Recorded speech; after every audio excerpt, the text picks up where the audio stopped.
ദോശ എന്നും നമ്മുടെ വീക്ക്നെസ് അല്ലേ. അപ്പോൾ ദോശ ഇഷ്ടപ്പെടുന്ന ഒരുപാട് ആൾക്കാരുണ്ടാവുമല്ലോ. അപ്പോൾ ഇത് തരിയും തേങ്ങയും കൊണ്ടുള്ള ഒരടിപൊളി ക്രിസ്പി ആയിട്ടുള്ളൊരു ദോശയാണ്. വളരെ നൈസായിട്ട് നമുക്ക് ചുട്ടെടുക്കാൻ പറ്റും. അപ്പോൾ എല്ലാവരും ഒന്ന് കണ്ടു നോക്കുക. പിന്നെ എൻ്റെ ചാനൽ ആദ്യമായിട്ട് കാണുന്നവരാണെങ്കിൽ പ്ലീസ് ഒന്ന് സബ്സ്ക്രൈബ് ചെയ്ത് സപ്പോർട്ടാക്കാം. അപ്പോൾ നമുക്ക് വീഡിയോയിലേക്ക് പോയാലോ.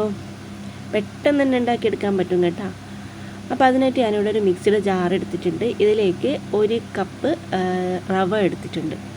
അപ്പോൾ അതിൻ്റെ കൂടെ തന്നെ കുറച്ച് ചെറിയ തേങ്ങയും ഇട്ട് കൊടുക്കാം. പിന്നെ ഉള്ളി, ചെറിയ ജീരകം, പിന്നെ കുറച്ച് കറിവേപ്പില, പിന്നെ കുറച്ച് ഉപ്പ് ഇട്ട് കൊടുക്കാം.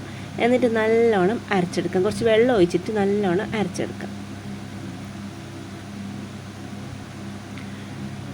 ഇതേപോലെ നമ്മൾ അരച്ചെടുത്തിട്ടുണ്ട്. ഇത്രയും ലൂസ് വേണ്ട കേട്ടോ, ഒരുപാട് ലൂസൊന്നും ആവണ്ട. എന്നിട്ട് നല്ലോണം മിക്സ് ചെയ്ത് കൊടുത്തിട്ട് നമുക്ക് ചുട്ടെടുക്കാം.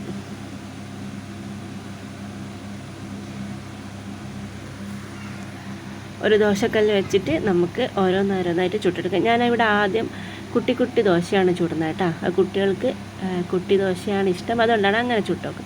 അങ്ങനെയും അടിപൊളിയാണ്. അല്ലാതെ തന്നെ നമുക്ക് നൈസായിട്ട് വലിയ ദോശയും നമുക്ക് ചുട്ടെടുക്കാൻ പറ്റും. വലിയ ദോശയും ചുട്ടെടുത്തിട്ടുണ്ട്. നല്ല ടേസ്റ്റാണ്. ഇങ്ങനെ തന്നെ കഴിക്കാൻ നല്ല ടേസ്റ്റാണ്. അല്ല കുറച്ച് ചമ്മന്തി കൂടി ഉണ്ടെങ്കിൽ സെറ്റാണ്. അപ്പോൾ എല്ലാവരും ഒന്ന് ഉണ്ടാക്കി നോക്കിയിട്ട് കമൻറ്റ് എന്തായാലും പറയാം. Thank you.